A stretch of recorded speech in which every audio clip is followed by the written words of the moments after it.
उसमें आपको अपनी दिल की खुशी नहीं मिलती, आपका इक़्तिदार जो है वो प्रॉब्लम में आता है, आप क्यों ना मिल के आए किसी के साथ, सबके सब मिले हुए। बहुत सारे केसेस जो है वो सिर्फ झूठ पर मबनी बनाए जाते हैं कि अपने मुखालिफ को उससे जेर किया जाए और उसको जेल में रखा जाए और तंग किया जाए। पाकिस्तान क्रिकेट का अलमिया अगर थोड़ी सी तबाही रह गई होगी तो वहां पे आपको मजीद इख्तियारात दे दिए जाएंगे। वो पाकिस्तान क्रिकेट बोर्ड के डिफेक्टिव चेयरमैन बने हुए थे। जो 7 रुकनी सिलेक्शन कमेटी बनाई उसमें कोई चीफ सिलेक्टर इसलिए नहीं बनाया कि मोहम्मद यूसुफ उस सिलेक्शन कमेटी में थे। अगर वो अनाउंस कर देते तो शोर मच जाता। अल्लाह के रसूल सल्लल्लाहु अलैहि वसल्लम अल्लाह के आखिरी नबी होने के बावजूद अपना तारुफ जो है वो मुअल्लिम बनाकर भेजे जाने की निस्बत से कर रहे हैं। जब मुआशरे के अंदर इल्म और इल्म से वाबस्ता शख्सियात जो हैं उनकी अहमियत खत्म होना शुरू हो जाती है तो फिर इस तरह के मसाइल पैदा होते हैं। जब ब्रेन को ऑक्सीजन कम मिलती है तो आप में कंफ्यूजन डेवलप होना, पहले एजिटेशन, उसके बाद कंफ्यूजन होना डेवलप होना शुरू हो जाती है। और जब आप हीट स्ट्रोक की तरफ चले जाते हैं तो उस वक्त बाकायदा आप हेलुसिनेट करना शुरू कर देते हैं।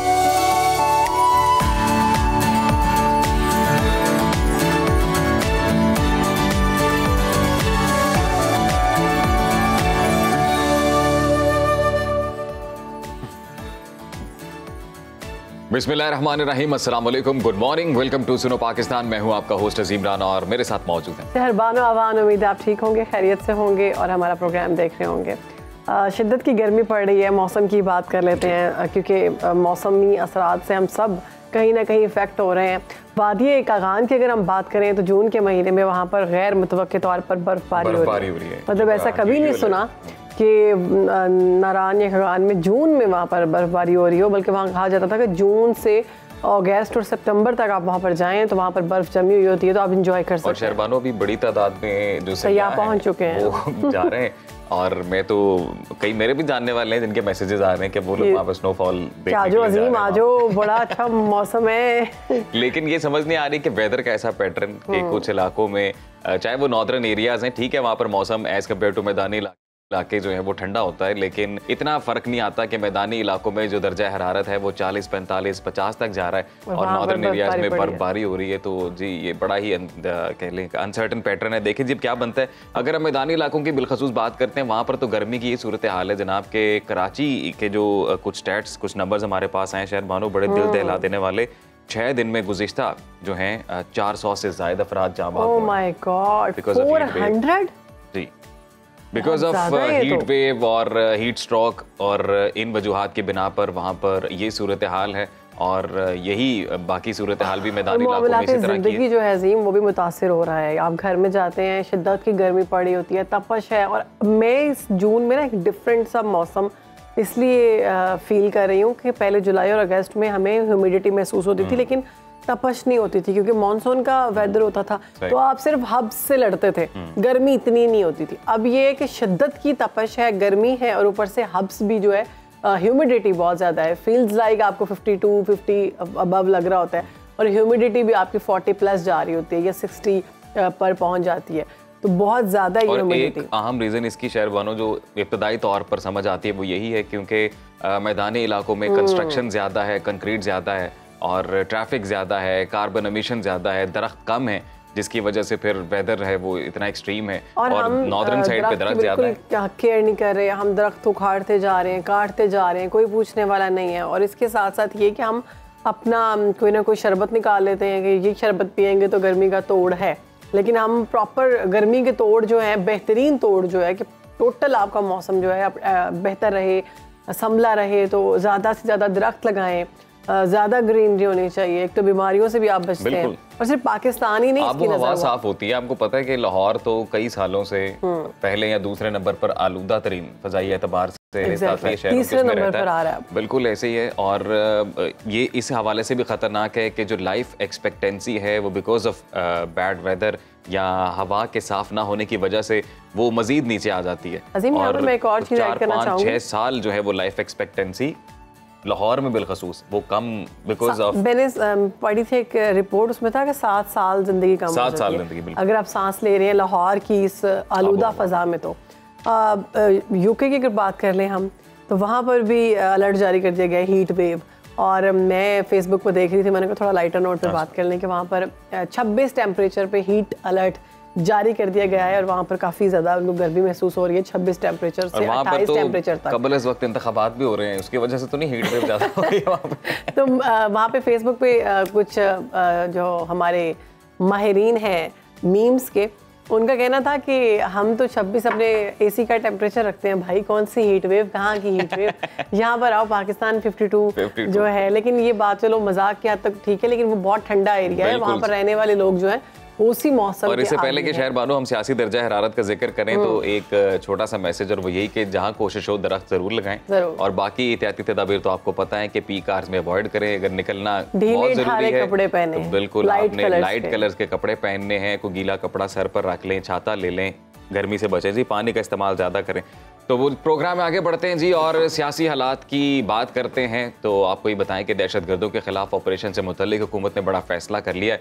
विफाकी काबीना ने एपेक्स कमेटी की सिफारिशात और ऑपरेशन अज़्म इस्तेहकाम की तौसीक कर दी है। उधर हुकूमत की जानिब से ऑपरेशन अज़्म इस्तेहकाम पर इत्तफाक राय के लिए कोशिशें भी जारी हैं। सियासी जमातों के रद्द-ए-अमल के बाद हुकूमत की तरफ से मुख्तलिफ वजाहतें अब पेश की जा रही हैं और ये भी कहा गया है जी कोशिश करेंगे जो अपोजिशन की रिजर्वेशन है उन्हें दूर किया जाए। वज़ीर आज़म हाउस ने जारी बयान में यह वजाहत की है कि मुल्क में कोई नया फौजी ऑपरेशन नहीं हो रहा। ऑपरेशन अज़्म इस्तेहकाम के जरिए इंटेलिजेंस बुनियाद पर मुसल्लह कार्रवाइयों को मजीद जो है मुतहर्रिक किया जाएगा। और जबकि वज़ीर दिफा ख्वाजा आसिफ भी कहते हैं कि ये ऑपरेशन दीगर ऑपरेशन की तरह नहीं होगा, इंटेलिजेंस बेस्ड ये ऑपरेशन होंगे और चंद दिनों में इसका तरीकाकार मजीद वाज़ेह हो जाएगा। दूसरी जानिब नून लीग के बाद पीपल्स पार्टी ने भी नैब को ख़त्म करने का मुतालबा किया है और बिलावल भुट्टो जरदारी ने कौमी असम्बली में धुआंधार खिताब किया। दो टोक अल्फाज में वाज़ेह किया कि नैब और मईशत एक साथ नहीं चल सकते हैं, नैब को ख़त्म करना पड़ेगा, चार्टर ऑफ इकॉनमी के लिए सबसे मुशावरत करनी होगी।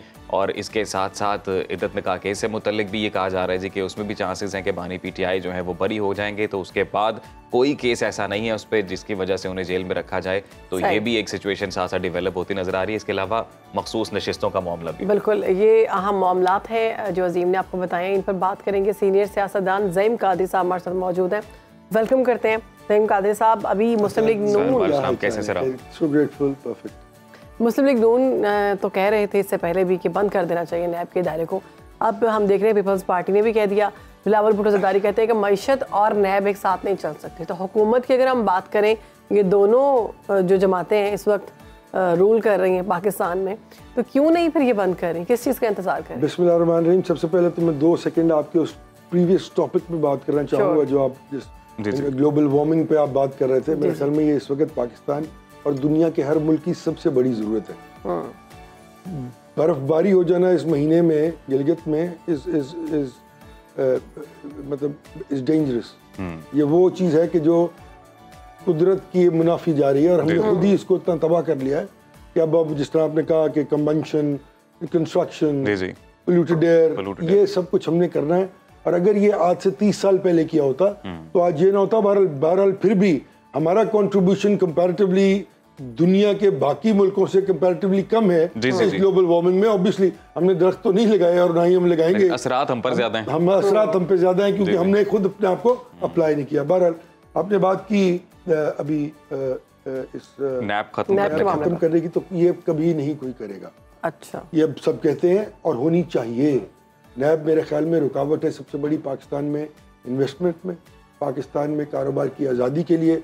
और नैब के कवानीन जो है वो इतने मतलब अनरियलिस्टिक हैं कि उनको देख के इंसान, कोई भी जो जूरिस्ट हो, जो कानून जानता हो, जो जूरिस्प्रूडेंस पे बिलीव करता हो, जो जानता हो जूरिस्प्रूडेंस क्या होती है, वो कानून की अहमियत और हिरबत के मुनाफी एक इदारा बनाया गया। और लेकिन बात क्या है कि वो रखा किस लिए गया है कि अपने मुखालिफ की आर्म ट्विस्टिंग की जाए।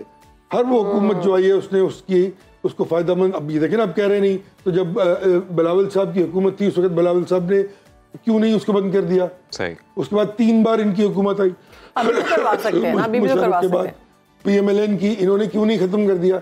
वो नहीं करते क्योंकि उनको पता है कल को हमने इसको अपने मुखालिफिन को जो है वो तबाह बर्बाद करने के लिए उसको हमने यूटिलाइज करना है। Well, it is their problem. लेकिन मैं ये कंसिडर्ड ओपिनियन है कि वाकई नैब और पाकिस्तान इकट्ठे नहीं चल सकते। नैब को या तो मतलब मेरे ख्याल में बंद करना चाहिए और बाकी वो इदारे जो इस काम के लिए मुख्तस हैं उन पर उनकी जो उनकी एफिशिएंसी बढ़ानी चाहिए, उनकी वर्किंग जो है उसको इफेक्टिव करना चाहिए और उनकी कानून साजी को बेहतर करना चाहिए ताकि कोई भी आदमी जो है वो बच ना सके। लेकिन वहां पे तो वो एक रिटेलर तक को वो पकड़ लेते हैं, किसी गवर्नमेंट सर्वेंट को किसी तरह भी किसी वक्त भी वो जो है लेके जा सकते हैं और उसके लिए सबसे बड़ा प्रॉब्लम जो है लोगों ने काम करना बंद कर दिया। लेकिन ज़ईम साहब ये भी सबके सामने कि बिल्कुल गिरफ्तारियां होती हैं, किसी को भी गिरफ्तार किया जाता है। कत्ल क्या 14 दिन और नैब का 90 दिन का रिमांड, बहुत ज्यादा है। लेकिन सर जब यही मामला आला अदलिया में जाते हैं तो वहां से जमानतें हो जाती हैं, केस रफा दफा हो जाते हैं, प्रोसिक्यूशन। इसलिए कि बहुत सारे केसेस जो है वो सिर्फ झूठ पर मबनी बनाए जाते हैं कि अपने मुखालिफ को उससे जेर किया जाए और उसको जेल में रखा जाए और तंग किया जाए। तो मैं ये समझता हूँ, मेरे ख्याल में हमें एक ओपन फाइनेंशियल फिस्कल सोसाइटी की तरह बिहेव करना चाहिए। तो फिर हमें एक मॉडरेट कौम की तरह, यकीनन हर जगह बुरे अच्छे लोग होते हैं, लेकिन अगर हर एक को आप इस चोर के जुमरे में लेंगे तो फिर काम कोई नहीं करेगा। तो ज़ईम साहब इसलिए केसेस की बात करें आप, तो उससे मैं ये इद्दत निकाह केस की बात करूंगी। उसमें भी कहा जा रहा है कि वो जल्द खत्म हो जाएगा और शर्मनाक है PTI को रिहा कर दिया जाएगा। देखिए मैं तो ये तो नैब तो फिर ठीक है, आपने फाइनेंशियल करप्शन, जॉबरी, नेपोटिज्म, किसी का हक खा लिया, अब ये किसी का जाती मसला है यार, उसको नहीं लाना चाहिए मेरा ख्याल में। मैं तो इस पे डिस्कस भी नहीं करूंगा। This is I am sorry, लेकिन मेरा एम्बिट नहीं है कि मैं किसी को गुनाहगार कह सकूं, और ये अल्लाह ताला ने किसी मुसलमान को इजाज़त नहीं दी कि वो किसी दूसरे शख्स को गुनाहगार कह सके। पता नहीं अल्लाह की नजर में वो कितना बाइस्ड और ज़ईम साहब ये तो बात ठीक है कि अगर कोई मामला जाती नौयत का है उस पर इस तरह से केसेस होने चाहिए, वो पब्लिक में डिस्कस होना चाहिए, नहीं होना चाहिए, ये एक डिबेट है। लेकिन एक डिबेट ये भी है कि अगर रिहाई मिल जाती है बानी PTI को तो इसके बाद बज़ाहिर कोई ऐसा केस है नहीं जिसकी वजह से उन्हें पाबंदी सलासल रखा जाए। तो दोनों चीजों, हाँ देखिए बिल्कुल बाफिकेट कर रहा हूँ। अच्छा यार कहीं तो नॉर्म्स रख लेना, कहीं तो आप जो है मोरालिटी को बेस बना लें पॉलिटिशियंस अपनी, ताकि लोग इनको बुरा भला ना कहें और फिर इनको अपनी वही तमाम तर इल्लतें आलाइशें जो हैं वो इस्टेब्लिशमेंट के जिम्मे ना डालना डालनी पड़े। गुज़िश्ता रात एक निजी टीवी के प्रोग्राम में इंटरव्यू दे रहे थे, राना सनाउल्लाह साहब बात कर रहे थे और वो कह रहे थे कि गवर्नमेंट तो हर मुमकिन कोशिश करेगी कि बानी PTI को रिलीज ना किया जा सके, उन पे केसेस हैं और वो चूंकि फितना फैला रहे हैं तो सरेआम बात कर रहे हैं वो। नहीं देखिए उनका जो एटीट्यूड है वो उसको मैं बिल्कुल उससे एग्री नहीं करता। जिस तरह वो पॉलिटिक्स करते हैं, करना चाह रहे हैं, या जो कुछ किया उन्होंने पिछले 2, 4, 7, 8, 10, 15 महीने में और 9 मई से लेकर और पहले भी वो जिस तरह बुरा भला लोगों को कहते थे, मैं उस पॉलिटिक्स का हामी नहीं हूँ। लेकिन फिर भी आप किस तरह किसी को ये कह सकते हैं कि मैं इसको, वो भी यही कहते थे ना कि मैं छोड़ूंगा नहीं, मैं इसको अंदर कर दूंगा, मैं ये भी वही कह रहे हैं। मैं इनको बात तो फिर वही आ गई ना, बात फिर वही आ गई कि तमाम के तमाम लोग सिर्फ इनका मतमा नजर जो इक़्तिदार है, इनको मुल्क, कौम, गरीब और मुल्क के मामलात को दुरुस्त करने में कोई इंटरेस्ट नहीं। लेकिन एक रास्ता भी दिया उन्होंने कहा जी हम सियासी लोग हैं, हम डायलॉग पे बिलीव करते हैं, लेकिन चूंकि बानी PTI डायलॉग पे बिलीव नहीं करते हैं तो अगर वो डायलॉग पे बिलीव करें, डेमोक्रेसी पे बिलीव करें तो मामला आगे बढ़ सकते हैं। आप मुझे बताइए 1971 से लेके आज तक, 77 से लेके आज तक कभी इस मुल्क में डायलॉग हुए और कामयाब हुए? नेवर। बिकॉज इस मुल्क में जो पॉलिटिकल क़यादतें उभर के आई हैं या लाई गई हैं, उन लोगों ने जिस तरह अपने आप को फोकस, क्योंकि वो देखे ना जब कोई बंदा इलेक्शन जीत के आएगा तो उसने जाना ना वोटर के पास। पीपल्स पार्टी नून लीग में तो एक बार चार्टर ऑफ डेमोक्रेसी हुआ था, फिर क्या हुआ उसका, फिर क्या नहीं हुआ उसके साथ, इन दोनों के एक दूसरे के साथ इक़्तिदार में। उस चार्टर ऑफ डेमोक्रेसी में खुद उसका प्रीवी था क्योंकि मैं उस वक्त एक जमात में था और मैं वहाँ लंदन में मौजूद था। अगर आप उस चार्टर ऑफ डेमोक्रेसी को पढ़ लें और इम्प्लीकेट कर दें लेटर इन स्पिरिट, तो मैं आपको गारंटी करता हूं कि इस मुल्क के पॉलिटिकल मामलात कम से कम 15 से 20 हफ्तों में हल हो जाएंगे। Such a comprehensive document it was। फिर रुकावट क्या बनी? ये कि उसमें आपको अपनी जो है वो दिल की खुशी नहीं मिलती, आपका इक़्तिदार जो है वो प्रॉब्लम में आता है, आप क्यों ना मिल के आए किसी के साथ। अब वहाँ उसमें कहा गया कि आप जो इदारे हैं सहारा नहीं लेंगे, सहारा नहीं लेंगे। तो भाई अब मैं क्या कहूँ? इसका मतलब है सब मिले हुए, सब मिले हुए हैं। और सर इसी तरह आप चार्टर ऑफ इकोनॉमी की भी बात कर रहे हैं बिलावल, तो अब तो ज़रूरत है चार्टर ऑफ इकोनॉमी। देखिए चार्टर ऑफ इकोनॉमी की तो किसी भी अंडर डेवलप्ड इकोनॉमी में हर वक्त ज़रूरत रहती है, क्योंकि अगर पॉलिटिकल स्टेबिलिटी नहीं होगी, जो कि दुनिया का सबसे बड़ा मैक्रो इकोनॉमिक इंडिकेटर है, तो इकोनॉमिक फिस्कल पॉलिसीज जो है वो इम्प्लीकेट्स नहीं की जा सकती, मतलब उनको इम्प्लीमेंट नहीं किया जा सकता, क्योंकि वो ऑब्वियसली एक कनेक्टेड होती हैं सारी मैक्रो इकोनॉमिक इंडिकेटर्स के साथ। तो जब वो नहीं होगा तो वो ऑब्वियसली चार्टर ऑफ डेमोक्रेसी तो से बहुत ज़्यादा ज़रूरी है कि चार्टर ऑफ इकोनॉमी किया जाए और इकोनॉमिक फिस्कल पॉलिसीज पर बैठ के पूरी कौम जो है लीडरशिप जो सो कॉल्ड, और प्रॉब्लम फिर वही है कि वो लीडरशिप्स हैं, क्या वो कौम के नुमाइंदे हैं? तो मैं तो कहता हूँ नहीं है, क्योंकि वो तो 23 करोड़ में से अगर कोई बंदा 1 करोड़ वोट लेके आ जाए तो इसका मतलब है वो कौम का नुमाइंदा हो गया। तो वज़ीर आज़म ने तो खुद कह दिया अब कि IMF का ये बजट है। जी जी। मतलब शर्म नहीं आती ना, काबे किस मुंह से जाओगे गालिब, शर्म तुमको मगर नहीं आती। तो फिर वही बात है ना, मैं अगर होता और मुझ पे ये प्रेशर होता तो मैं कौम के पास पहले जाता, उनके पास ये बात रखता कि भाई ये IMF का प्रेशर है, ये लाजमी है, और ऑब्वियसली लेना पड़ेगा ना आपको, क्योंकि इन्हीं लोगों ने इस मुल्क की मईशत का ये हाल कर दिया है गलत स्टेप्स ले लेके कि वो आज इस नहज पे पहुंच गई है कि आप अगयार के हुक्म पर उनसे पैसे लेने के भी पाबंद हैं, उसकी किस्त भी उनकी मर्जी की होगी, सूद भी उनकी मर्जी का होगा, और आपने अब कलेक्शंस और अपनी इकोनॉमी भी उनकी मर्जी से चलानी है। साहब किसी तरह का मैं कंपेयर नहीं कर रहा हूँ सिचुएशन को, लेकिन खुदा ना खास्ता अभी केन्या में जो डेवलपमेंट चल रही है वो आप पार्लियामेंट पे लोगों ने हमला कर दिया क्योंकि उन्होंने नए टैक्सेस लगाए हैं, सदर को कह रहे हैं मुस्ताफी हो जाए। क्यों ना करें लोग? जो टैक्सेस आप लगा रहे हैं, क्या आपके पास कोई जस्टिफिकेशन है उसकी? क्या वो डायरेक्ट और इनडायरेक्ट टैक्सेशन की तफरीक को आप खत्म कर पाए हैं? आपने तो 10,000 रुपया रोज का महीने का कमाने वाले पे भी टैक्स लगा दिया है, क्योंकि इनडायरेक्ट टैक्सेशन इतनी बड़ी है। 68 रुपीज तो 60 रुपीज तकरीबन सिर्फ गवर्नमेंट लेवी है पेट्रोल पे। कौन ऐसा आदमी जो पेट्रोल इस्तेमाल नहीं करता इस मुल्क में? मुझे ये समझ नहीं आती हर चीज पर अक्रॉस द बोर्ड। जी आप फरमाइए। इलेक्ट्रिसिटी में जब बिल आता है तो फलाना टैक्स, विद होल्डिंग टैक्स, फिर ये टैक्स, फिर वो टैक्स, और अब जो इस दफा जो मामला आ रहा है वो इससे भी ऊपर है कि अगर आपके मीटर की तस्वीर साथ है और आपके मीटर पर अगर 290 यूनिट्स हैं तो उन्होंने आपको लिख के भेजी है 320 यूनिट्स। क्यों? क्योंकि उन्होंने आपको स्लैब जो है ना वो 300 अबव डालना है जी, क्योंकि 300 नीचे जो है वो पैसे मजीद और हैं, ऊपर और हैं, और उससे ऊपर और हैं, और ये कोई पूछने वाला नहीं है इनको, इसलिए कि वो आप उसको पैसे देने शुरू कर दें लाइनमैन को, कोई नहीं पूछा, आपका मीटर ठीक हो जाएगा। ज़हीम साहब वक्त कम है, 1-2 मिनट ही रह गया हमारे पास, तो अज़्म इस्तेहकाम के हवाले से भी आपका कमेंट, क्योंकि वो अब मैं ये समझता हूँ जी कि बहुत जरूरी ये फिर आज लाइफ लाइन मिल रही है इस मुल्क को, और इस लाइफ लाइन को देना लाजिम है। This clarity is directly related to the economic chaos what is happening in this country categorically, because फिर वही political stability वाली बात आ जाती है ना, जहाँ पे टेररिज्म हो, लाकानूनियत हो, तो फिर आप इकोनॉमिक एक्टिविटीज को फ्रेम ही नहीं कर पाते, उनको इम्प्लीमेंट करना तो कुछ बात है।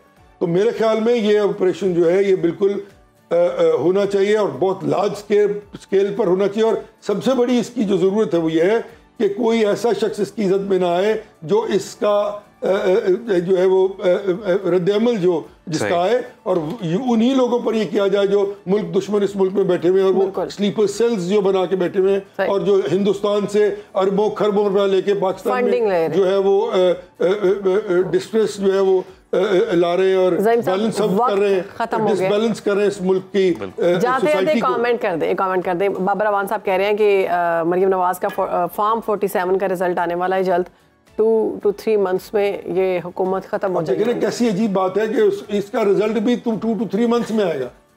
अगर वो ठीक है तो भाई रहे, अगर नहीं है तो भाई वो आप डिसाइड करें जी। तो अगर justice delayed is justice denied, तो अब आप इसको देख लें कि ये है हमारे मुल्क का हाल। बाबर अवान साहब कह रहे हैं, मैं वैसे उनकी बात को इतनी अहमियत नहीं देता। Break delayed break denied. Program में आगे बढ़ेंगे, बात करेंगे अहम मसले की। पाकिस्तान में इंसानी स्मगलिंग की सूरत हाल संगीन से संगीन तर होती जा रही है। अमरीकी महकमा खारिजा ने इंसानी स्मगलिंग की सालाना रिपोर्ट जारी की है, जिसमें पाकिस्तान और भारत को एक जैसी दर्जाबंदी में रखा गया है। रिपोर्ट के मुताबिक दोनों ममालिक इंसानी स्मगलिंग के ज़रिए ये सारी चीज़ों में मुलव्वस पाए गए हैं, और नाम जो है इनका वो इंसानी स्मगलर्स को सजाएं देकर पाकिस्तान की पोजीशन को गुज़श्ता रिपोर्ट के मुताबिक हम देखें तो उसमें खासी हमें इजाफा नज़र आ रहा है। जी बिल्कुल, और अभी तक जितने भी इक़दाम पाकिस्तान ने किए हैं वो नाकाम नज़र आ रहे हैं। और दादोशुमार की अगर हम बात करते हैं, रिपोर्ट के मुताबिक इस वक्त पाकिस्तान में 45 लाख कारकुन जबरी मुशक्क़त में फंसे हुए हैं, जिन्हें ह्यूमन ट्रैफिकिंग जैसे काम, मतलब कि ईंटों के भट्टों पर वो काम करते हैं, ज़राअत में कोयले कालीन की सनतों पे जबरी मुशक्क़त उनसे कराई जाती है। और ये भी बड़ी हैरानकुन और बड़ी अफसोसनाक बात है कि इनमें 70% से जो ज़्यादा तादाद है वो बच्चों की है। तो इस अहम मसले पर बात कर लेते हैं। हमारे साथ मौजूद हैं हमारे गेस्ट, रिसर्च स्कॉलर हैं, human right activist doctor Farhan Naveed Yusuf साहब। डॉक्टर साहब, thank you so much for your time sir. कैसे हैं आप? शुक्रिया, अल्हम्दुलिल्लाह। सर, आपकी नज़रों से भी गुजरी ये रिपोर्ट ह्यूमन ट्रैफिकिंग की पाकिस्तान? जी, ये 2 दिन पहले अभी रिपोर्ट आई और बिल्कुल मैंने वो रिपोर्ट देखी है। क्या कहेंगे इस हवाले से? पहले तो थोड़ा सा मेरा ख्याल है कि मैं एक कॉन्सेप्ट को क्लियर कर दूं कि ये report basically trafficking in persons के बारे में है। सही। तो जो ह्यूमन स्मगलिंग है वो ट्रैफिकिंग इन पर्सन से डिफरेंट है कि जिस वक्त जो है इलीगल तरीके से जो है बॉर्डर को क्रॉस किया जाता है, एजेंट्स जो हैं वो पैसे लेकर एक शख्स को एक मुल्क से दूसरे मुल्क लेकर जाते हैं इरेगुलर मींस को यूज़ करते हुए, तो उसको हम लोग इंसानी स्मगलिंग का नाम देते हैं। ओके। ये जो रिपोर्ट है बेसिकली ये स्मगलिंग के बारे में नहीं है, ये ट्रैफिकिंग इन पर्सनस के बारे में है, जिसको हम लोग सादा अल्फाज में इंसानी तजारत भी कह सकते हैं। तो ट्रैफिकिंग है क्या जी? ये एक ऐसा बिजनेस है कि जिसमें इंसानों को एक्सप्लॉइट करके पैसे बनाए जाते हैं। जिस तरह से आपने कहा कि उसमें एक बड़ी प्रोमिनेंट फॉर्म अगर पाकिस्तान की बात करें तो वो हमें फोर्स लेबर नज़र आती है, और स्पेशली जो है फोर्स लेबर अगर पाकिस्तान में बात करें तो हमें वो जिस तरह से भट्टे हैं ईंटों के, वहाँ पे बहुत ज़्यादा लोग मिलते हैं, एग्रीकल्चर में जो है बहुत ज़्यादा लोग मिलते हैं। इसी तरह से जो डोमेस्टिक वर्क में जो है उसमें बहुत से लोग ऐसे हैं, ख़ास तौर पे बच्चे ऐसे हैं कि जिनसे जो है वो जबरी मुशक्क़त जो है वो करवाई जाते हैं। तो इस वक्त पाकिस्तान का जो रियल चैलेंज है ट्रैफिकिंग इन पर्सनस के हवाले से वो इंटरनल ट्रैफिकिंग है, मींस के लोगों का इस्तेसाल हो रहा है मुल्क के अंदर रहते हुए, कि जिसमें फिर एक मेजॉरिटी जो है वो हमें बच्चों की जो है वो नज़र आती है। अच्छा, दूसरा ये चीज़ कि जी ये क्योंकि रिपोर्ट जो है 2000 में ये TVPA का लॉ आया अमेरिका में, उसी तरह से यूनाइटेड नेशन का ट्रैफिकिंग का प्रोटोकॉल आया, और 2001 से ये रिपोर्ट जो है वो सालाना बुनियादों पे जो है वो इशू की जाती है। ठीक। तो अगर हमने इस साल की रिपोर्ट को समझना है तो हमें ये देखना पड़ेगा कि पिछले 1 साल के दौरान पाकिस्तान ने क्या प्रोग्रेस की। सही। तो मेरा ख्याल है कि उसमें हमने पाकिस्तान ने बड़ी अच्छी जो है उसमें प्रोग्रेस की है, और वो रिपोर्ट भी उसको अप्रिशिएट कर रहा है।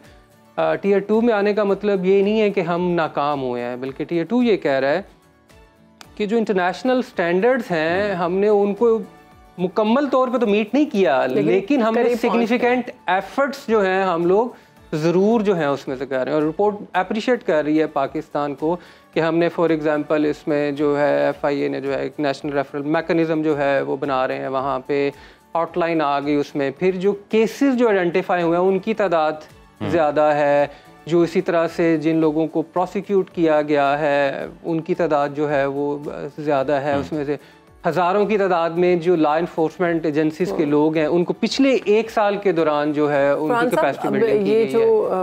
मतलब लोगों को उन्होंने किसी तरीके से भी पकड़ लिया और उसके बाद फिर उनसे काम करवा रहे हैं, अपने अपने अपने पसंदीदा काम करवा रहे हैं, और उस तरह से उनको आज़ादी नहीं है जिस तरह से एक आम शहरी को आज़ादी होनी चाहिए। तो हमारे जो कानून नाफिज करने वाले इदारे हैं वो किस तरह से काम कर रहे हैं? क्या इन लोगों पर वाकई को वर्किंग हो रही है? कोई मिसिंग पर्सनस में इनके नाम आते हैं, या फिर किस तरह से इसको ख़त्म कर सकते हैं? इसके मज़ीद देखें, ट्रैफिकिंग इन पर्सन तो ना ये ग्लोबल इशू है, और ये अब से नहीं है। ये अगर आप इसकी हिस्टोरिकल बैकग्राउंड देखें तो ये शुरू से हमें नज़र आता है कि हिस्टोरिकली किसी एक या दूसरी शक्ल में जो है ये फिनोमिनन एग्जिस्ट कर रहा है। जी बिल्कुल।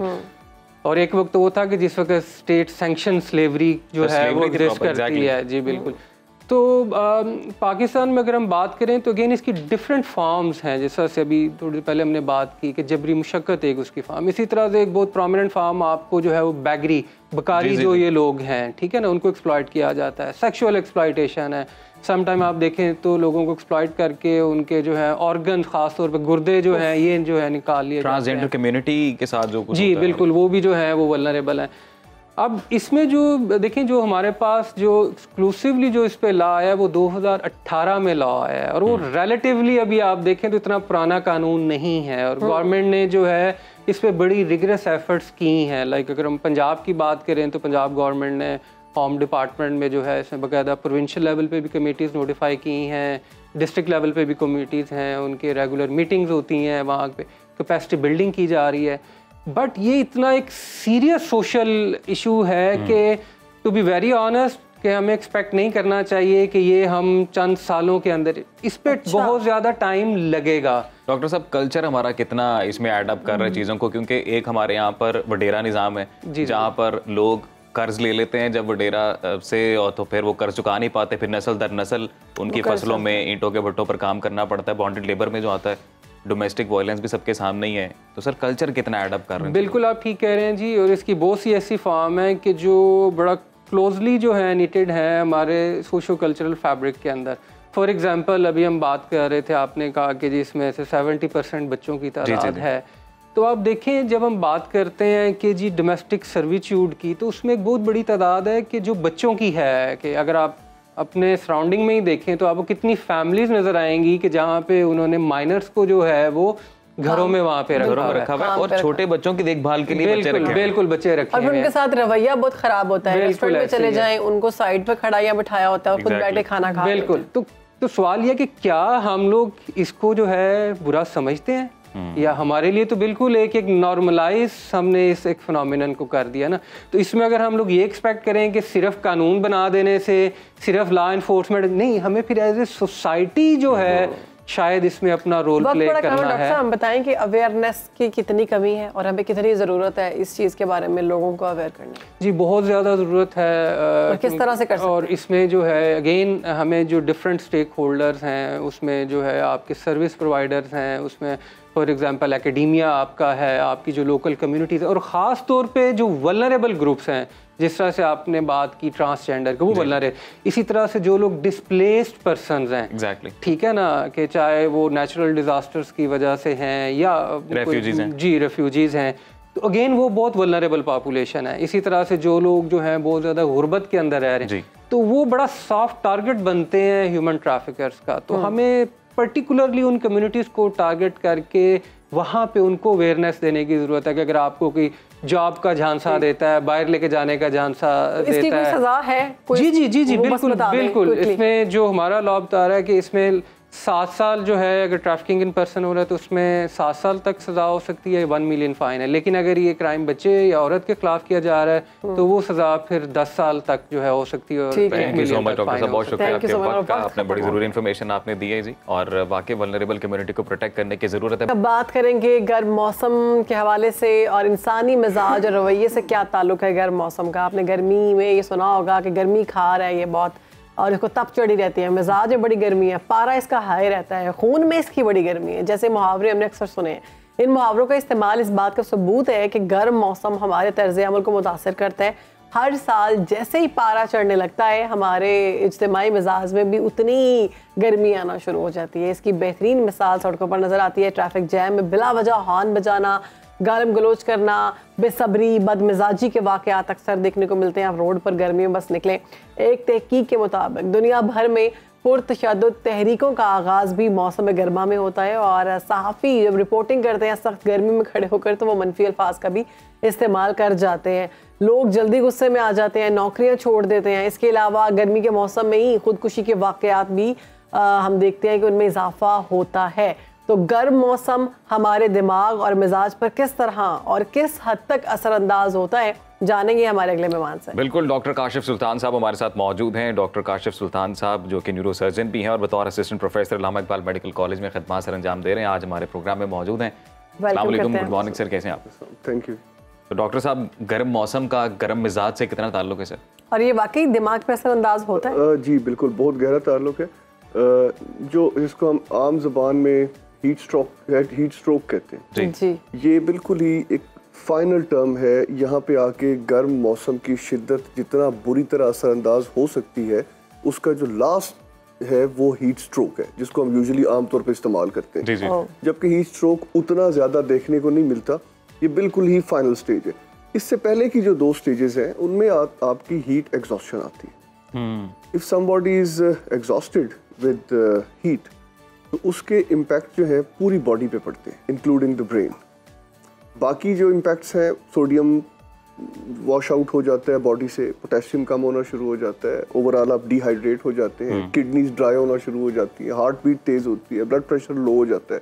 तो ये सारे सिम्टम्स तो आमतौर पे लोगों को पता है, या वो बाकी जो एक्सपर्ट्स हैं मेडिसिन के, they can explain it well.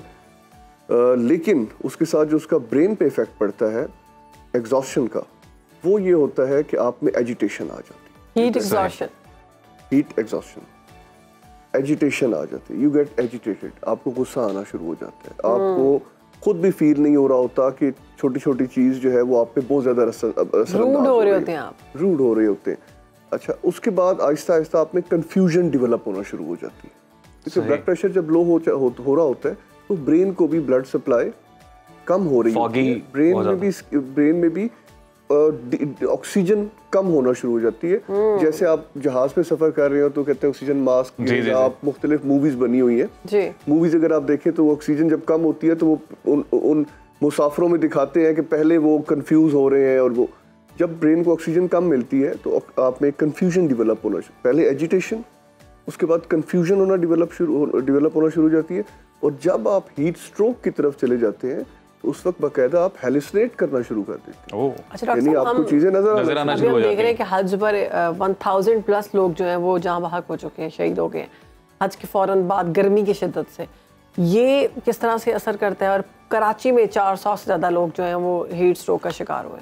Ji, unfortunately Karachi में, क्योंकि एक तो वेदर जब भी बहुत ज़्यादा गर्म होता है वो लाहौर की निस्बत ज़्यादा डेंजरस हो जाता है, क्योंकि वहाँ पे समंदर है और वो हवा मरतूब है, ह्यूमिडिटी ज़्यादा है। तो अगर शदीद गर्मी के साथ ह्यूमिडिटी ज़्यादा हो तो वो ज़्यादा डेंजरस होता है। आपका जो स्वेटिंग मैकेनिज्म है, आपके, मैं देखने वालों को इस तरह से समझाऊंगा, शायद उन्हें ज़्यादा इजीली समझ आएगी कि आपका जो स्वेटिंग मैकेनिज्म है बॉडी का, दरअसल वो बॉडी का एयर कंडीशनर है। हाँ जी, कूल डाउन करता है, वो कूल डाउन करता है बॉडी को। जब आप स्वेट करते हैं तो वो फिर वो जो पसीना है वो इवेपोरेट होता है। जब वो इवेपोरेट होता है तो स्किन ठंडी होना शुरू हो जाती है, तो वो आपके जिस्म के जो वो हीट है उसको निकाल रहा होता है। तो it's basically air conditioner of the body. अच्छा, अब आप ये इमेजिन करें कि बाहर गर्मी 50 डिग्री पे है, ठीक है, और हवा ज़्यादा ह्यूमिड है, आपकी जो स्वेट है क्या वो इवेपोरेट करेगा? सही है, नहीं होगा, नहीं होगा, उस लेवल पे आके नहीं होगा। तो इसका मतलब है कि जो हीट है बॉडी की वो निकल ही नहीं रही है, यानी आपका जो एयर कंडीशनिंग मैकेनिज्म है वो फेल हो जाएगा।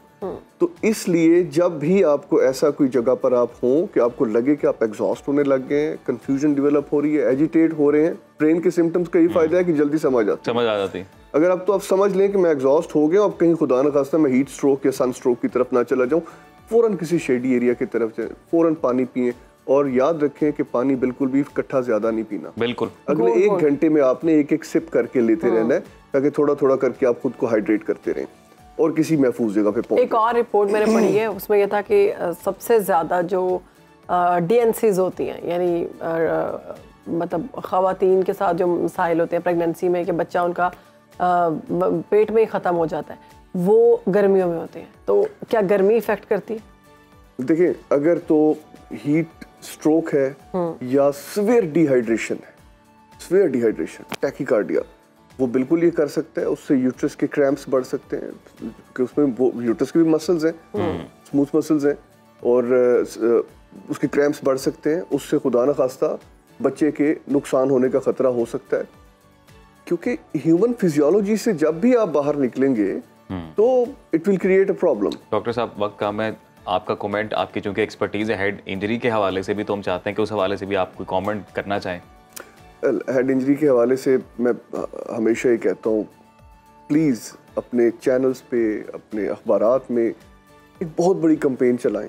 सही, हमारे बहुत से नौजवान जो अपनी फैमिली के लिए अर्निंग हैंड हैं, वो हमारे पास जिना हॉस्पिटल और जनरल हॉस्पिटल की इमरजेंसी में जिस हालत में पहुँचते हैं, यकीन करें हमें दुख होता है, लेकिन हम उनको ट्रीट तो कर सकते हैं, लेकिन हम अवेयरनेस के लिए उस तरह से काम नहीं कर सकते जिस तरह से आप लोग कर सकते हैं। तो प्लीज़ सबसे पहले तो हेलमेट के लिए कुछ करें। इतनी बड़ी कैंपेन चलाएं हेलमेट के लिए कि गवर्नमेंट भी हेलमेट के लिए हर चौक पे बंदा, गवर्नमेंट ने तो बड़े हेवी फाइन्स भी रखे थे अगर हेलमेट नहीं पहने। लेकिन उस वक्त उन दिनों आपने देखा होगा हेलमेट पहन रहे थे, लेकिन उसके बाद क्या हुआ? अच्छा, मेरा एक सजेशन है लास्ट, फिर इस पे काइंडली एक तफसीली प्रोग्राम जरूर करें। मेरा एक सजेशन है गवर्नमेंट को, सुनने वालों को, कि आप क्योंकि नहीं कर सकते, कंटिन्यूसली नहीं कर सकते, आप जैसे पीछे हटते हैं लोग फिर हेलमेट उतारते हैं। जो भी हेलमेट के बगैर बंदा पकड़े उसको फाइन करें ना करें वो आपका मसला है, लेकिन उसको फौरी तौर पे जना या जनरल की इमरजेंसी जरूर ले आए, उनको राउंड्स करवाएं और उन मरीजों की हालत दिखाएं जिन्होंने हेलमेट पहनी थी और साथ वाले बेड पे जिसने नहीं पहनी थी। डॉक्टर साहब बड़ी इंपॉर्टेंट सजेशन आपने दी है और आई एम श्योर कि इस प्रोग्राम के तवज्जुद से हमारे मैसेज को भी ये मैसेज गया और अरबाब इख्तियार को ही मैसेज गया जिनको जाना सबसे ज्यादा हेलमेट जरूर पहने जब आप बाइक पर जा रहे हैं। प्रोग्राम में बात करेंगे खेल की, तो दुनिया में क्रिकेट का सबसे बड़ा मेला अपने इख्तिताम के जानिब गामजन है। सुपर 8 मरहला मुकम्मल हो गया है। अफगानिस्तान ने सनसनीखेज मुकाबले के बाद बांग्लादेश को शिकस्त देकर तारीख रकम कर दी और T20 वर्ल्ड कप की तारीख में पहली बार सेमीफाइनल में पहुंच गया है। पहला सेमीफाइनल 27 जून को साउथ अफ्रीका और अफगानिस्तान के दरमियान खेला जाएगा और इसी रोज दूसरे सेमीफाइनल में भारत और इंग्लैंड में जोर का जोड़ पड़ेगा, जबकि दुनियाई क्रिकेट का सबसे बड़ा और फाइनल मार्का 29 जून को होगा। इसी तमाम तर सूरत हाल पर बात करने के लिए हमें ज्वाइन किया है सीनियर स्पोर्ट्स एनालिस्ट है मिर्जा इकबाल बेग साहब। बहुत शुक्रिया आपके वक्त का। मिर्जा साहब, अफगानिस्तान ने तारीखी कामयाबी हासिल कर ही ली, बिलाखिर पहली दफा वो वर्ल्ड कप के सेमीफाइनल तक पहुंच गए हैं। कल मुकाबला होने जा रहा है, कामयाबी क्या देखते हैं, साउथ अफ्रीका की होगी या अफगानिस्तान की? देखिए, जिस तरीके से अफगान प्रोग्रेस किया है 2023 से लेकर अब तक, गुज़िश्ता बरस से लेकर अब तक, अगर अफगानिस्तान की हम कारकर्दगी को देखें तो अफगानिस्तान ने स्टार्ट किया था पाकिस्तान के खिलाफ, जो शारजा में 3 T20 इंटरनेशनल मैचों पर मुश्तमिल सीरीज हुई थी, वो 2-1 से जीती। फिर उसके बाद अफगानिस्तान की गुज़िश्ता बरस T20 जो 50 ओवर्स का वर्ल्ड कप था उसमें कारकर्दगी बड़ी शानदार रही। इंग्लैंड को उसने हराया, पाकिस्तान को हराया, 6 नंबर पर आई वो तो। अगर ग्लेन मैक्सवेल इतनी तबाहकुन इनिंग्स न खेलता मुंबई में अफगानिस्तान के खिलाफ तो अफगानिस्तान के आगे जाने के चांसेस थे। फिर उसके बाद इस T20 वर्ल्ड कप में भी अफगानी टीम की कारकर्दगी बड़ी शानदार रही है। मैं समझता हूँ कि वो डिजर्व करते हैं। उनके पास वसाइल नहीं है, कोई इंफ्रास्ट्रक्चर नहीं है अफगानिस्तान में, ग्राउंड नहीं है, कोचेज वो मुसलसल बदलते रहे। अब जॉनथन ट्रॉट जो इंग्लैंड के साबिक टेस्ट बैट्समैन है वो उनके हेड कोच हैं और डेवान ब्रावो जो वेस्ट इंडीज के फास्ट बॉलर ऑलराउंडर है वो उनके बॉलिंग कोच हैं। तो अब उनकी टीम प्रोग्रेस कर रही है और सबसे बढ़कर ये कि उनका कप्तान एक ऐसा है राशिद खान कि जिसमें बड़ी एनर्जी है और जिस तरीके से वो अपनी टीम को लेकर चल रहा है, फ्रंट से लीड कर रहा है, चाहे बॉलिंग हो बैटिंग हो, तो मैं समझता हूँ अफगानिस्तान की टीम बड़ी जबरदस्त टीम बन चुकी है और डेफिनेटली वो टफ टाइम देगी साउथ अफ्रीका को सेमीफाइनल में। तो सर अभी तगड़ा मुकाबला देख रहे हैं, एक्सपेक्ट कर रहे हैं, क्या लग रहा है आपको, किसको पहले बैटिंग करनी चाहिए, किसको बॉलिंग करनी चाहिए? देखिए अजीम, इसमें तो T20 क्रिकेट में अब आप कुछ कह नहीं सकते कि 20 ओवर्स की क्रिकेट है, लेकिन वो वहाँ की कंडीशंस को देखकर, पिच को देखते हुए ही डिसाइड होगा। लेकिन इस मरतबा ICC ने हैरत अंगेज तौर पर यह किया है कि जो दोनों सेमीफाइनल्स हैं, कल जो पहला सेमीफाइनल है वो तो पाकिस्तानी वक्त के मुताबिक सुबह 5:30 बजे शुरू होगा, साउथ अफ्रीका वर्सेस अफगानिस्तान, उसके लिए उन्होंने रिजर्व डे रखा है। लेकिन जो दूसरा सेमीफाइनल है जो पाकिस्तानी वक्त के मुताबिक शाम 7:30 बजे शुरू होगा गयाना में, भारत बमुकाबला इंग्लैंड, उसके लिए कोई रिजर्व डे नहीं रखा, उसके लिए कोई रिजर्व डे नहीं रखा। और उन्होंने ये किया है कि अगर वहां पर आज कल भी बारिश हो रही थी, 80% बारिश का चांस है कल सेमीफाइनल में। तो वो ये कह रहे हैं कि अगर सेमीफाइनल नहीं होता तो उस सूरत में चूंकि भारत की टीम अपने तीनों मैचेस जीती है सुपर 8 मरहले के, तो उस बेसिस पर वो ऑटोमेटिकली फाइनल के लिए क्वालिफाई कर जाएगी। इस कानून पर सब क्रिकेट से दिलचस्पी रखने वाले हैरान और परेशान है कि भारत के लिए कानून बनाया गया, गयाना में उनका सेमीफाइनल रखा गया है और एक सेमीफाइनल जो है वो एंटीगा में होगा। तो इन तमाम चीज़ों को मद्देनजर रखते हुए मैं समझता हूँ कि ये ICC नहीं है, बल्कि ये अगर देखा जाए तो ये इंडियन क्रिकेट काउंसिल है, ये इंटरनेशनल क्रिकेट काउंसिल नजर नहीं आती। ये बातें तो मिर्जा साहब बहुत अरसे से होती हैं वैसे कि एक फेवरेटिज्म तो नजर आता है भारत की टीम को देख के। और अगर बारिश हो जाती है जी इसमें अफगानिस्तान वर्सेस साउथ अफ्रीका, तो फिर साउथ अफ्रीका क्वालिफाई कर जाएगी फाइनल के लिए? नहीं, देखिए उसमें कम से कम उनका रिजर्व डे भी उन्होंने रखा है और इसमें कम से कम 5 ओवर्स कराना जरूरी है। इसका अगले दिन हो सकता है, लेकिन इंडिया वाले में कोई रिजर्व डे नहीं रखा और उन्होंने कम से कम 10 ओवर्स का, उसमें अगर कहा कि बारिश हो तो कम से कम 10 ओवर्स का मैच होना चाहिए, 5 ओवर्स का नहीं। और इधर कट ऑफ टाइम जो है वो 90 मिनट है, जो अगर साउथ अफ्रीका और अफगानिस्तान के मैच में, वहां पर उन्होंने कट ऑफ टाइम 4 घंटे 10 मिनट रखा है। तो आप अंदाजा लगाएं कि डिफरेंट रूल्स बनाए हुए हैं आईसीसी ने। मैं तो खुद हैरान हूं, मैं खुद तो मिर्जा साहब ये कहीं इसलिए तो नहीं कि भारत जो है वो अभी तक नाकाबिल शिकस्त रहा है, तो इस वजह से ये रूल चेंज कर दिए उनके लिए? देखिए शहर बानो, देखिए अगर मसला ये है कि भारत की टीम 2013 के बाद से कोई आईसीसी का मेजर इवेंट नहीं जीती है, वो आखिरी मर्तबा चैंपियंस ट्रॉफी जीती है। अब भारत जो था अपने मुल्क में फाइनल भी हार गया, आपने देखा होगा। तो चाहे स्पॉन्सर्स की वजह से, दीगर चीजों की वजह से भारत को प्रेफरेंस दी जाए as compared to other countries who are associated with ICC. तो अब देखें, ये फेवरेटिज्म नहीं होना चाहिए, आईसीसी को न्यूट्रल होना चाहिए इन माय ओपिनियन। तो फेवरेटिज्म या डिस्क्रिमिनेशन जो की जा रही है आईसीसी की जानिब से, इस पर कोई आवाज नहीं उठा सकता? शहरबानो, आवाज कौन उठाएगा? दरअसल आईसीसी को फंडिंग जी भारत करता है, पैसा भारत का है। और फिर पहले आपको याद होगा उसने बिग 3 बना लिया था, ऑस्ट्रेलिया और इंग्लैंड के साथ मिलकर। उस बिग 3 में ज्यादातर शेयर वो खुद ही रखे हुए थे। तो सबसे बड़ा रुपया भैया वाली बात है कि यहाँ पर तो पैसा इंपॉर्टेंट रोल प्ले कर रहा है आईसीसी में। तो देखें क्या होता है आने वाले। साहब ये बात तो है, अब लेट्स सी बारिश होती है या नहीं होती, लेकिन अगर तो नहीं होती तो फिर तो जाहिर है टैलेंट पे ही फैसला होगा। इससे पहले कि इंडिया और इंग्लैंड की जो साइड्स हैं उनका मुवाजना करें, सर मैं ये बात करना चाह रहा हूँ, अभी बांग्लादेश के साथ अफगानिस्तान का जो मैच हुआ उसमें जो गुलबुद्दीन नायब की जानिब से एक परफॉर्मेंस दिखाई गई जिसपे बड़ी सोशल मीडिया पे भी चर्चा हो रही है कि जी ऑस्कर मिलना चाहिए उन्हें, तो उसको आप किस तरह से देखते हैं? देखिए अजीम, ये क्रिकेट जेंटलमैन्स गेम है। अब इस तरह के गिमिक्स आ गए क्रिकेट में जो इस जेंटलमैन्स गेम को नुकसान पहुंचा रहे हैं। सबने देखा नूर अहमद बॉलिंग के लिए अपने स्टार्ट पर पहुंचा और अचानक ही गुलबदीन नायब जो स्लिप में गिर गए। लेकिन आपने देखा होगा एक वीडियो बड़ी वायरल हुई है कि उनकी जो टीम का कोच है जोनाथन ट्रॉट, वो वहां से इशारा कर रहा था आसमान की तरफ देखकर और हाथ से इशारा कर रहा था कि आप सुकून से रहें, टाइम जाया करें। और उसको उसने फॉलो करते हुए वक्त जाया किया, वो गिर गया। और कमेंटेटर्स भी कह रहे थे ये बहुत ही बड़ी मज़े का खेल बात है क्रिकेट के खेल में। और आप दिलचस्प बात देखें कि उसका मसल पुल हो गया, एक खिलाड़ी गुलबदीन नायब को अपने कंधे पे सहारा देकर मैदान से बाहर ले गया और 20 मिनट बाद वही गुलबदीन नायब आकर बॉलिंग कर रहा है। तो मैं तो हैरान हो गया कौन सा जादू कर दिया उस पर कि वो जल्दी फिट हो गया। तो इस पे आईसीसी भी परेशान है और क्रिकेट से दिलचस्पी रखने वाले लोग भी परेशान हैं।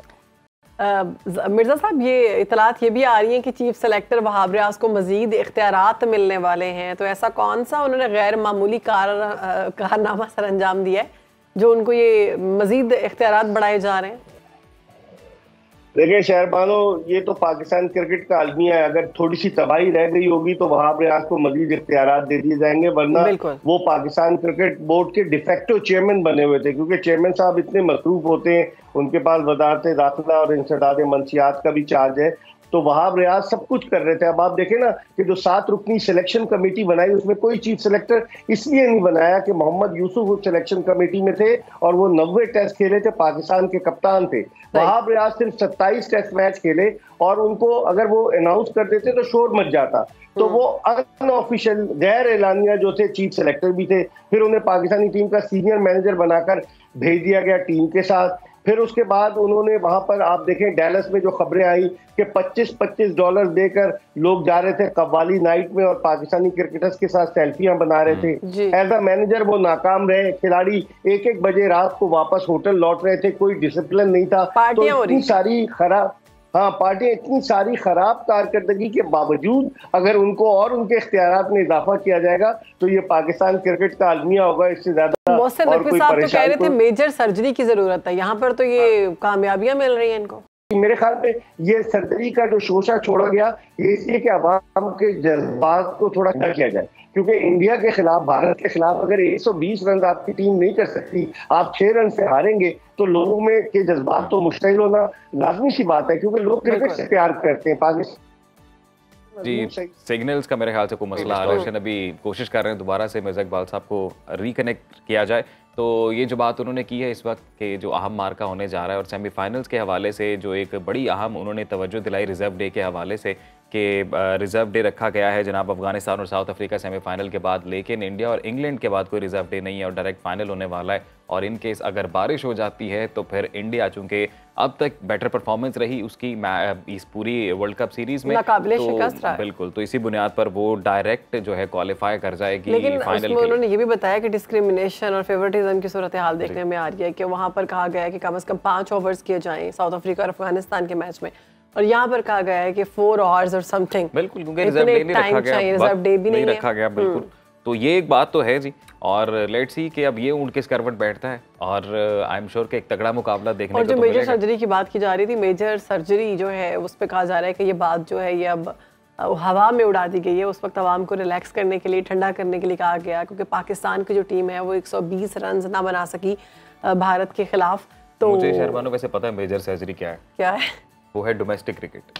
वो उन्होंने खुद सजेस्ट कर दिया कि जी डोमेस्टिक क्रिकेट खेलना लाजम है, तो अब इस तरह से नहीं हो सकता। बट इन प्लेयर्स के हवाले से भी कुछ होना चाहिए था। इतनी खराब परफॉर्मेंस आप कर रहे हैं, वो भी आप T20 वर्ल्ड कप में, तो आप शायद नहीं इस काबिल कि आप खेल पाएँ, क्योंकि पूरी आवाम, पूरी कौम जो है उनकी इमोशंस आपके साथ जुड़ी हुई है। बिल्कुल इमोशंस साथ जुड़े हुए हैं। मिर्जा इकबाल साहब एक बार फिर से हमें ज्वाइन कर चुके हैं। मिर्जा साहब, मैं आपसे पूछ रहा था सर कि क्रिकेट इंसाइक्लोपीडिया आपको कहा जाता है और बड़ा इंटरेस्टिंग और दिलचस्प आपका तज्जिया भी होता है, बड़ी गहरी नज़र है क्रिकेट पे आपकी। आपको क्या लगता है सर इस पूरी सीरीज में या पाकिस्तान की जब परफॉर्मेंस देखते हैं, कहाँ चूक हुई, कहाँ गलती हुई?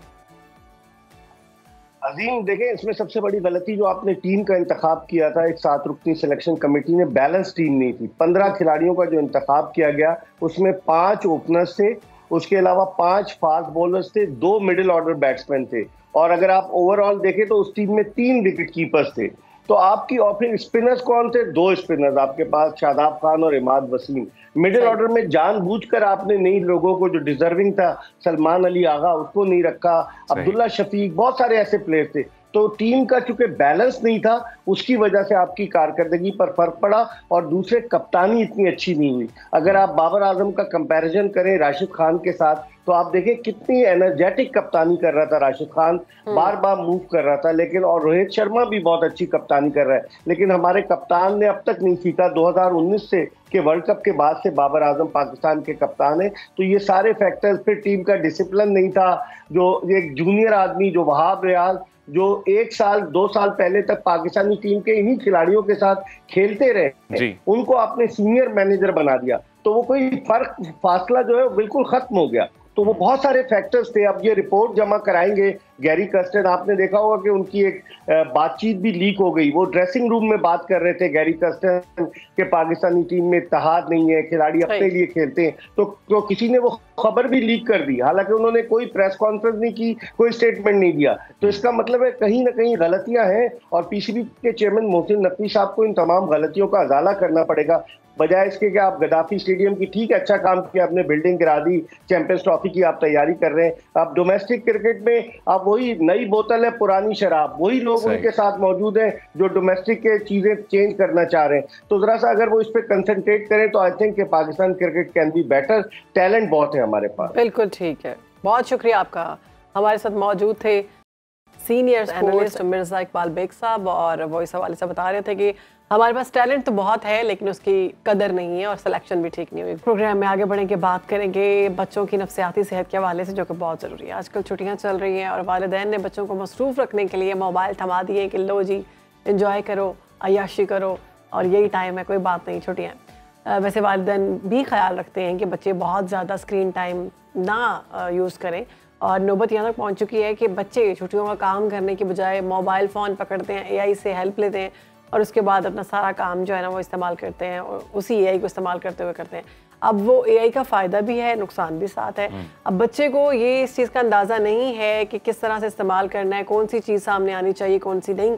तो वालिदैन को ख़ास तौर पर इस चीज़ का ख्याल रखना चाहिए कि अगर हमारे बच्चे के पास फ़ोन है तो वो क्या चीज़ देख रहा है, क्या चीज़ और किस तरह से उसको इस्तेमाल कर रहा है, और कौन कौन सी ऐसी रिसर्चेस हैं और कौन कौन सी ऐसी फुटेजेस और फिर वीडियोस हैं शहरबानो, सामने इस आ रही टेक्नोलॉजी के मुज़र असरात भी इस तरह से होते हैं कि इनमें रेडियो एक्टिव वेव्स होती हैं जो खारिज होती हैं, तो उनके असरात भी बच्चों पर आते हैं। तो एक्सपर्ट राय ले लेते हैं जी कि छुट्टियों में बच्चों को किस तरह से प्रोडक्टिव किया जा सकता है और कौन कौन सी हेल्दी एक्टिविटीज़ वो करें। तो ये तमाम सवालात हम रखेंगे हमारे गेस्ट के साथ। हमारे साथ मौजूद है जी पेडियाट्रिक साइकोलॉजिस्ट हैं डॉक्टर अनहा कंवल। डॉक्टर साहिबा, वेलकम टू सुनो पाकिस्तान, कैसी हैं आप? Thank you so much. बहुत अच्छा टॉपिक है कि जैसे आजकल वेकेशंस हैं और बच्चे बहुत ज़्यादा मोबाइल यूज़ कर रहे हैं। हमारे ना 2 टाइप ऑफ पॉपुलेशन अभी चाइल्ड पॉपुलेशन है। एक में आ जाते हैं स्पेशल नीड आ जाते हैं और एक में नॉर्मल किड्स आ जाते हैं। अब नॉर्मल में वो आ जाते हैं जिनके एज अप्रोप्रिएट माइलस्टोन्स अचीव हुए हैं और उनको कोई न्यूरो डेवलपमेंटल डिसऑर्डर नहीं है। और स्पेशल नीड में आ जाते हैं कि जिनको न्यूरो डेवलपमेंटल डिसऑर्डर है, स्पीच इश्यूज़ हैं, कम्युनिकेशन इश्यूज़ हैं, उनको जैसे वर्चुअल ऑटिज़म की रेशो बहुत ज़्यादा बढ़ गई हुई है।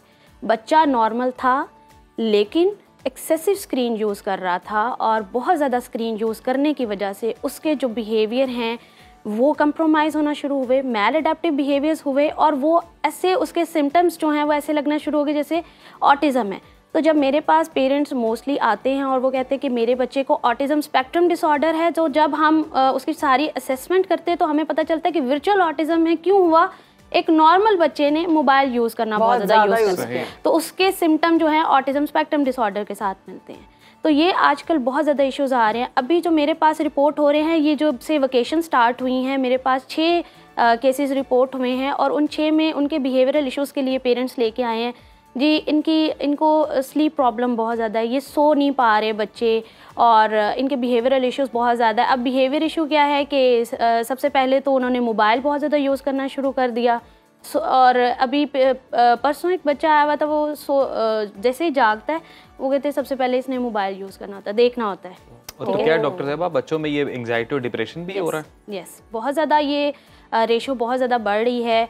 जो बच्चे शॉर्ट्स बहुत ज़्यादा देख रहे हैं, फिर वो देख रहे हैं तो इम्प्लीमेंट भी कर रहे हैं। फॉर एग्जांपल एक बच्चा जो है वो बॉक्सिंग बहुत ज़्यादा देख रहा है, ठीक है, तो उसने फिर अपनी बहन भाइयों पे इम्प्लीमेंट भी करनी, वो उनको भी मारना शुरू कर देगा। फिर पेरेंट्स आएंगे जी मेरा बच्चा, इसका हिटिंग बिहेवियर बहुत ज़्यादा है और ये मारता बहुत ज़्यादा है।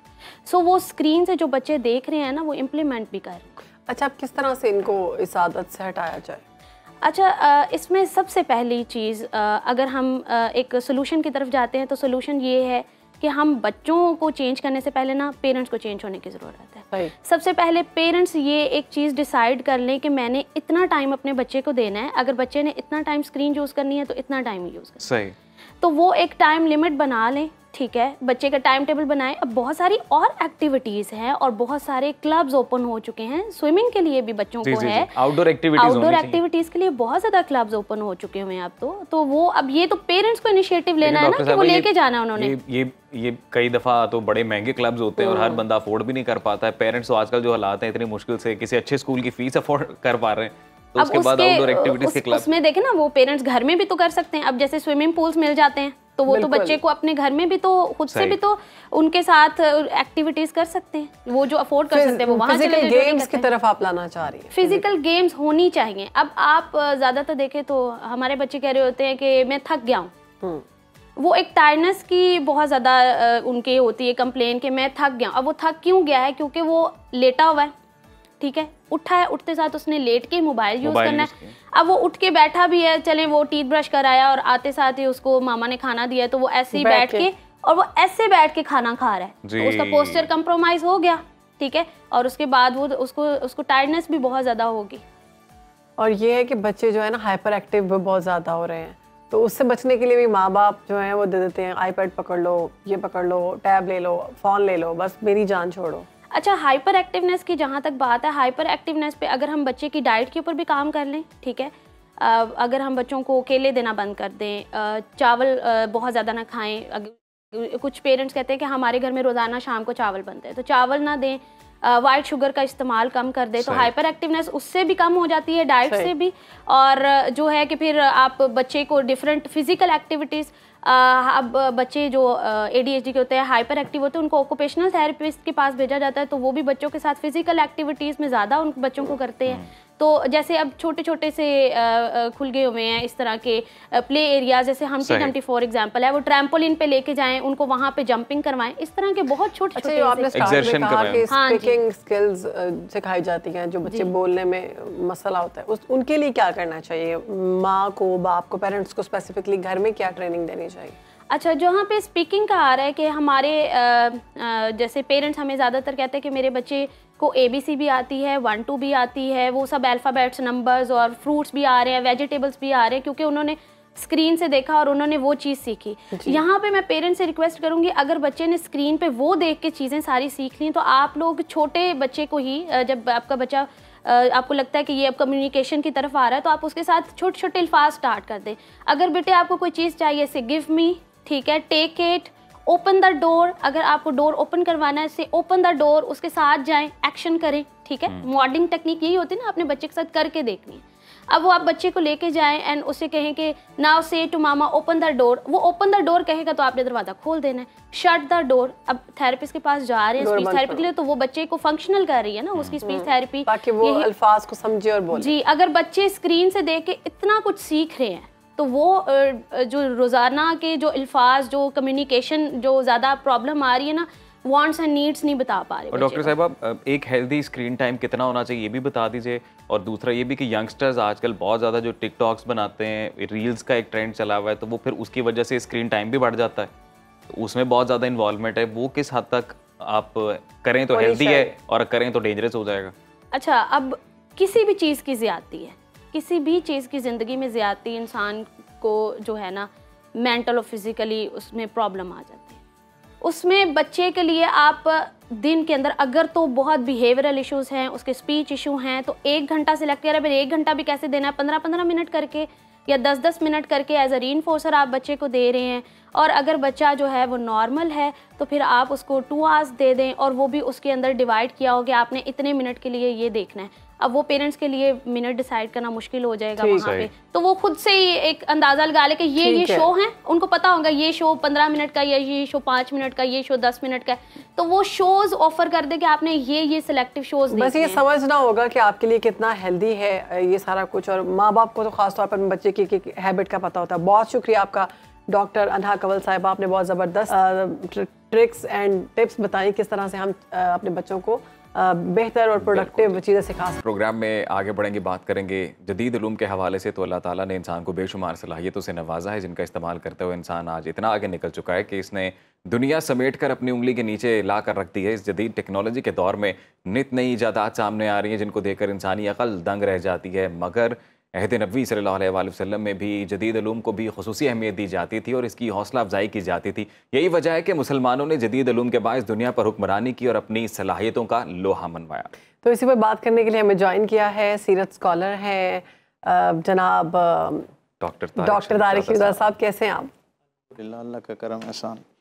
डॉक्टर साहब, जदीद उलूम के हवाले से बताइएगा कि उस टाइम जदीद उलूम के हवाले से क्या तालीमात थी और क्या अहकाम? बिस्मिल्लाह रब्बि मोहम्मद करीम अलैहिस्सलातु तस्लीम। सबसे पहले तो यादावरी का शुक्रिया। और रसूल रहमत सल्लल्लाहु अलैहि वसल्लम की ज़िंदगी जो है वो अव्वलीन और आखिरीन सब के लिए एक जैसी रोशनी फराहम करती हुई नज़र आती है। और रसूल रहमत के यहाँ जो आपके मिजाज के अंदर एक उमूमी तौर पर कुशादगी पाई जाती है दीगर ज़िंदगी के मामलात के हवाले से, ये कुशादगी उस वक्त वसी तर और नुमायाँ तरीन हो जाती है जब इल्म के हवाले से कोई मामला दरपेश होता है। और हम देखते हैं कि रसूलुल्लाह सल्लल्लाहु अलैहि वसल्लम अपनी पूरी ज़िंदगी के अंदर इल्म के हवाले से, आगाही के हवाले से, फ़नून के हवाले से, नई चीज़ों को जानने के हवाले से और फिर नए खैर को ज़िंदगी के अंदर शामिल करने के हवाले से एक ख़ास दर्जे की हौसला अफजाई फरमाते हुए नज़र आते हैं।